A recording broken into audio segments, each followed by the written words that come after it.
A lot of people are upset about the jokes that was told by Tony Hinchcliffe while he was at the Kevin Hart roast. You know, Kevin, they told me not to mention your kids on this roast, but I must say, you did good. They've gotten so big, they now buckle Kevin up in the car seat. It's true, he lost his gig hosting the Academy Awards because of some homophobic tweets, but you'd be homophobic too if you were eye level with everyone's cock.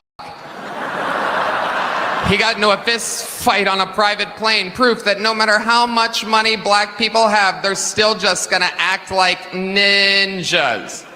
Always fighting.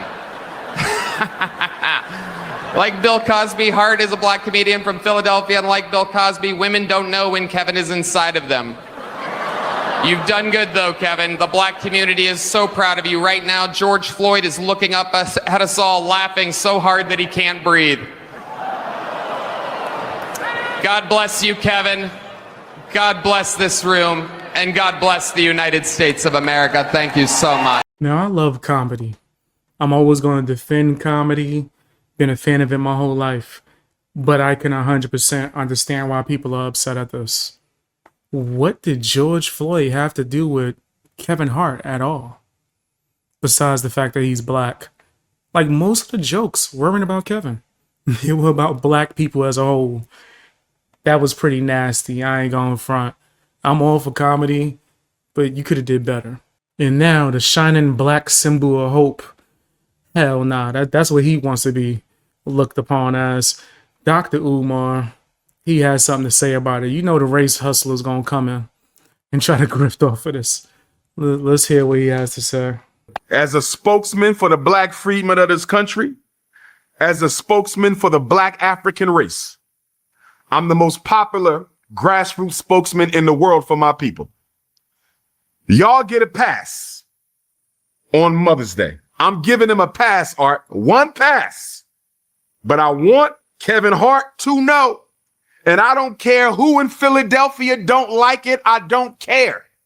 I'm letting Lizzo know. I'm letting Cheryl Underwood know. I'm letting Draymond Green know. Tiffany Haddish, Regina Hall, although Regina Hall stood her ground. If y'all ever let white people do this to us again, if y'all ever sit at a comedy show and let white people insult and castrate, verbally castrate and humiliate and shame the black race like y'all did on Mother's Day, we will cancel y'all too. And I'm not playing. Y'all black entertainers better stop playing with the self-respect of black people. You black football players, you black basketball players, you rappers, you goofy ass rappers, you singers, you actors, you dancers, you comedians. I'm telling you now, white folk are going to try to use them, Art. They're going to try to use them to bring back the modern day minstrel show by humiliating us in their faces. And I'm letting the whole black entertainment world know right now, we will march on your ass. We will march on your house. We will boycott your movies. Don't play with me. I'm telling y'all now, I'm talking to every black entertainer in this country. Don't play with me. If you think we're going to sit by and allow you to let white people make a mockery of black people so you can get paid, you got another thing coming. My brother, my brother. My sister. One fish, two fish, red fish, blue fish. Knick-knack, paddywhack. What is he talking about? The hell is Umar talking about? Yeah, I agree. The joke was pretty offensive. Why did he not just joke on Kevin Hart and make it about black people? No idea. But if you don't like his comedy, don't watch him. You don't like that joke being in a comedy special, don't watch it. Oh, I'ma cancel you.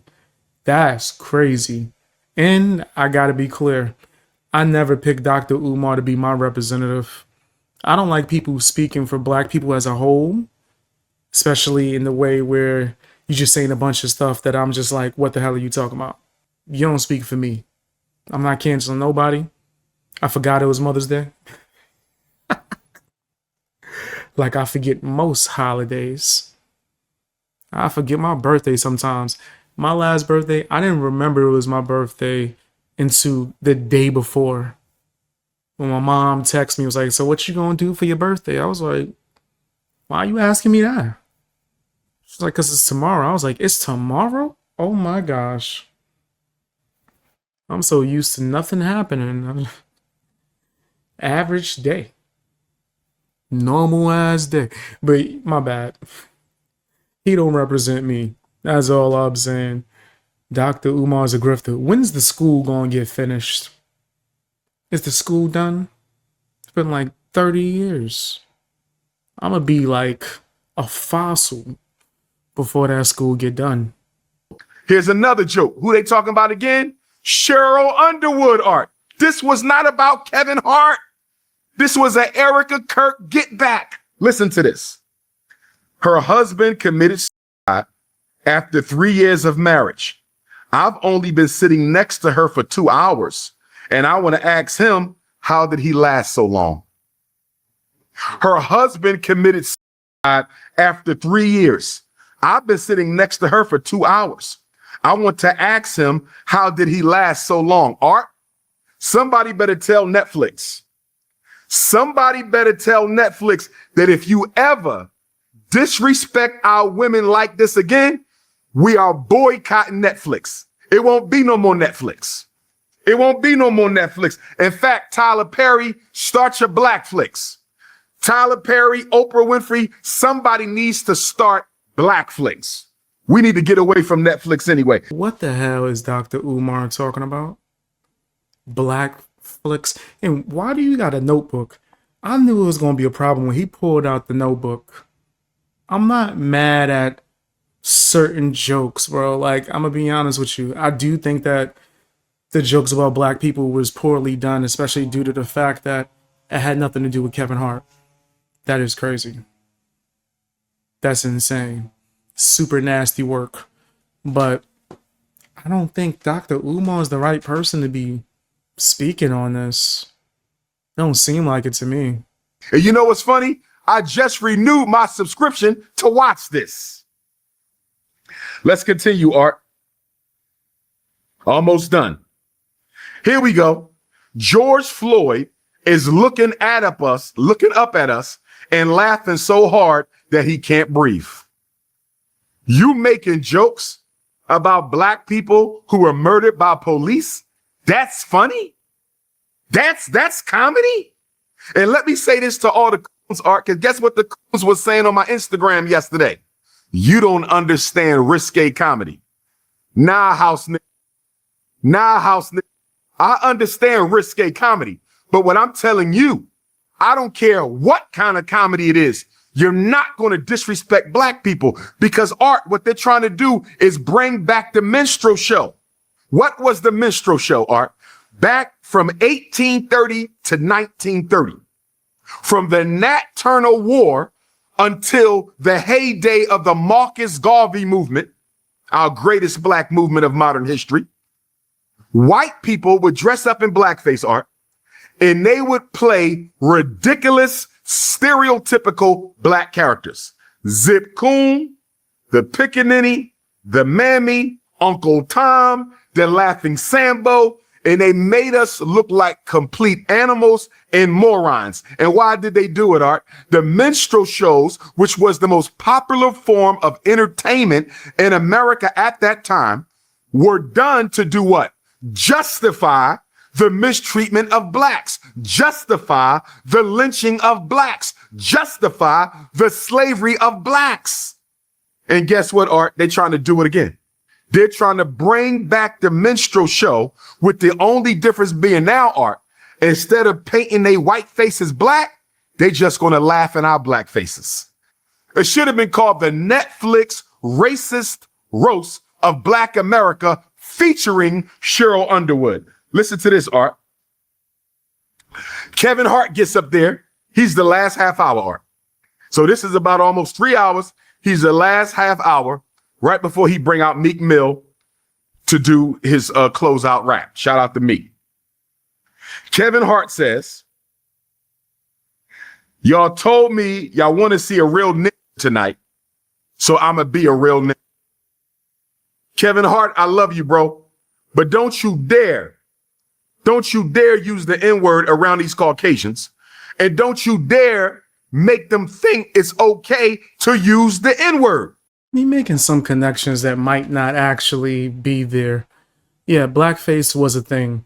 One of my favorite movies, even speaking on that and how it can, like, I guess you could say, have an effect on today's media, was a movie called Bamboozled. Oh my gosh, I love that movie. And there's another movie that came out recently called American Fiction that I've been like obsessed with for like a good year or so. Great movie. And it all talks about these same subject matters and whatnot.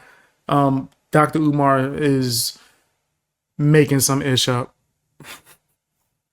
He's making certain connections that aren't there to things that are actually true in order to make whatever he's saying sound accurate. And nah, man, it's like muddy. You know what I mean? You can't really see through the waters. You can't get to the truth that way. Like, I don't know what this had to do with blackface necessarily at all. He just felt like just throwing it in the mix. But yes, blackface was a thing, 100%. That was a real thing back in the day. As far as what the intention was for it, I think that it was just a lot of racism. A lot of racism. Just period. That's the best way you could compile that up. We don't do that, bro. We don't do that. And then he says, Shane was one Bud Light away from calling me a nigga. And then Kevin did something I didn't like, Art, and this is my last piece, and I'm just going to close with my assessment of this. Kevin Hart said, I'm not going to let y'all stand up here and disrespect my black queens, my black sisters, or something to that effect, right, Art? So I'm thinking he about to clap back. I'm thinking Kevin Hart about to be an alpha male and say, I didn't appreciate them jokes you made about black women tonight. You went too far, right? Instead, you know what he says? He thanks them for coming out. Regina Hall, Lizzo, Tiffany Haddish, Cheryl Underwood. And guess what he says? None of these women have a man. They a bunch of lonely bitchs. Art, they just sat through a whole night of humiliation from white comics. And here's Kevin Hart, my North Philly brother, who I love and respect. He gonna turn around, and right when you think he about to defend the honor of black women, Art, he throws them under the bus too.